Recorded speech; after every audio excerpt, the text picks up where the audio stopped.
Sapien जो वैज्ञानिक मानव इंसान का है, तो ये आया 15 से 20,000 साल पहले। तो इसका अर्थ है कि जुरासिक समय यानी कि जब डायनासोर का काल था, उस समय में मनुष्य का कोई भी अस्तित्व नहीं था कि उस समय पर मनुष्य था। तो 20,000 साल पहले से 10,000 साल पहले तक आधुनिक मानव खानाबदोश था। ना कोई भाषा थी, ना कोई लिपि थी और ना ही कुछ था। और धर्म और भगवान की तो बहुत दूर की बात है। जब ना कोई भाषा, ना कोई लिपि, ना कुछ, तो धर्म और भगवान तो दूर की बात है। उसके बाद 8,000 वर्ष पूर्व मनुष्य ने खेती व पशुपालन करना शुरू किया। धीरे धीरे उनका दिमाग विकसित हुआ। उसके बाद उन्होंने खेती और पशुपालन शुरू किया। यहीं से सभ्यता की प्रारंभिक शुरुआत हुई, जिसे विकसित होने में 5,000 साल लगे। जैसे मोहनजोदड़ो, हड़प्पा आदि इस तरह की कई साम्राज्य आए और यहीं से फर्जी भगवान पैदा हुए। इसमें पूर्व कोई भगवान नहीं था, सिर्फ प्रकृति थी। अब सवाल यह उठता है कि जो सनातन धर्म को मानते हैं, जिन्होंने स्थापना की है, वो बताते हैं कि सनातनी धर्म ग्रंथों के अनुसार मनुष्य 1 अरब 96 करोड़ 96 करोड़ वर्ष पहले से है। उसी काल के वेद भी हैं। तो डायनासोर के समय जब मनुष्य ही नहीं था, तो वो वेद और सनातन धर्म किसने खड़ा किया और वो वेद किसने लिखे?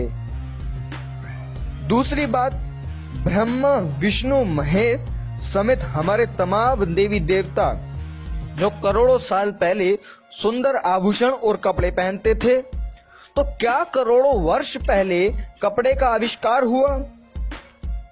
आखिर वो कौन सी टेक्सटाइल फैक्ट्री थी जो देवी देवताओं को रेशमी वस्त्र सप्लाई करती थी?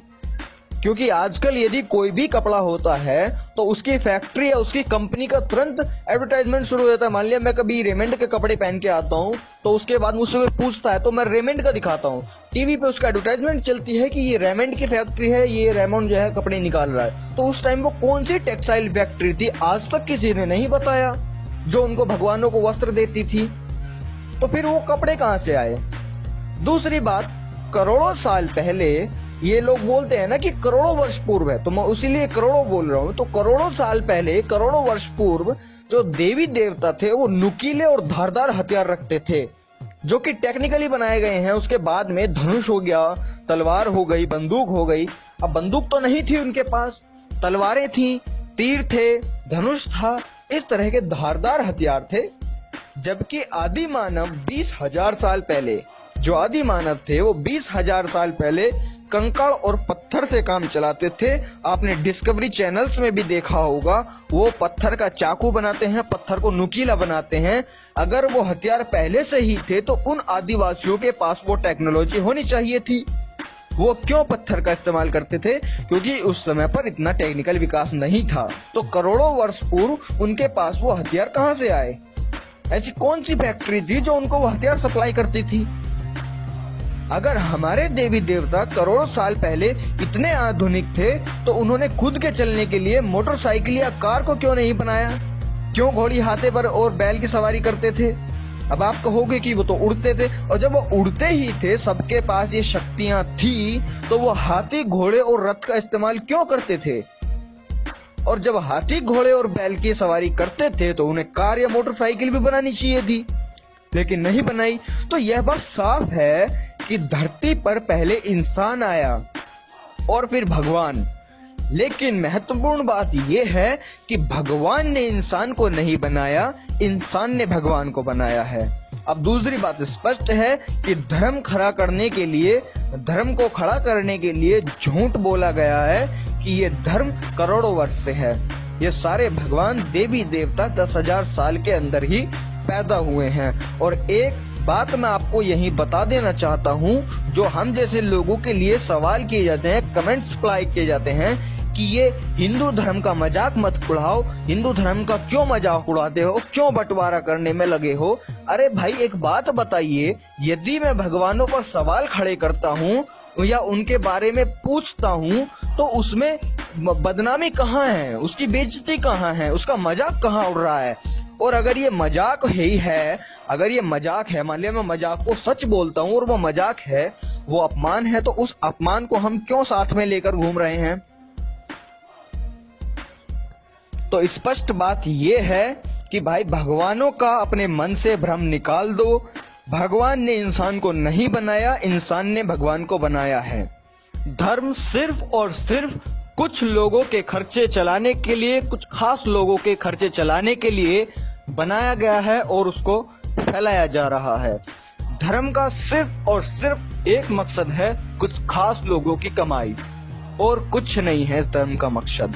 और ये सिर्फ ना कि हिंदू धर्म के लिए अप्लाई होता है, ये सभी उन देवताओं के लिए, भगवानों के लिए जो भी हैं, ये सभी उनके लिए अप्लाई होता है, जो कि सिर्फ एक मानसिकता है, सोच है, जिसका कोई प्रमाण नहीं है। मैं किसी को भी खास तौर पे स्पेशली नहीं कह सकता कि अल्लाह या गॉड या वो, क्योंकि मैं दूसरे के धर्म पे सवाल नहीं खड़े कर सकता, मुझे ये अधिकार नहीं है संवैधानिक रूप से। तो मैं सिर्फ इन्हीं बातों के साथ कहता हूँ, केवल ये भगवान के लिए अप्लाई नहीं है, ये और भी धर्मों के लिए जो सिर्फ काल्पनिक चीजें हैं, उन सब में इन्वॉल्व होता है। बस अगर आपको समझ में आया हो और आपका जो मनुष्य दिमाग है उसने काम किया हो, वो समझ गया हो, तो शेयर जरूर कर दीजिएगा ताकि लोगों को पता चल जाए। और दूसरी चीज, अगर आप इसी तरह की वीडियोस देखना चाहते हैं तो आपको पता ही होगा कि सब्सक्राइब करना पड़ेगा। और यार बेल आइकन दबाओ, आप लोग बेल आइकन नहीं दबा रहे हैं। लेकिन ये बात भी सच है कि अगर किसी सच्चे संत की एक कृपा भरी दृष्टि, एक कृपा भरी नजर तुम्हारे ऊपर पड़ जाए तो भाग्य का, तुम्हारे जन्मों जन्मों के भाग्य एक क्षण में बदल सकते हैं, एक संत की कृपा से। तो सुन लिया आपने, इसे कहते हैं दोगलापंथी। एक तरफ यह कहती हैं कि कोई किसी का भाग्य नहीं बदल सकता, ये बात बिल्कुल सत्य है, लेकिन वहीं, क्योंकि अगर ये वहीं रुक जाती हैं तो भला मंदिर पे अपना भाग्य बदलवाने कौन जाएगा? कौन किसी भगत के पास जाएगा कि हाँ भाई ये रुपया ले लो, हमारा भाग्य बदल दो, या हमारा जागरण कर दो, हमारा भाग्य बदल दो, हमारे घर में खुशी आ जाएगी? फिर खर्चा कहाँ से चलेगा इनका? उसको डाइवर्ट करने के लिए इन्होंने बोल दिया कि यदि किसी संत की एक दिव्य दृष्टि तुम्हारे ऊपर पड़ जाए तो तुम्हारे जन्मों जन्मों के भाग्य बदल जाएंगे।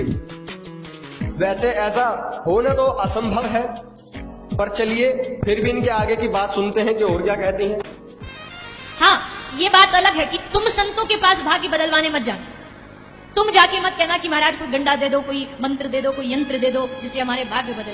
कहने की आवश्यकता नहीं है। अब यहाँ इन्होंने फिर बोल दिया कि यदि आपको भाग्य बदलवाना है किसी संत से तो आप उनके पास मत जाओ।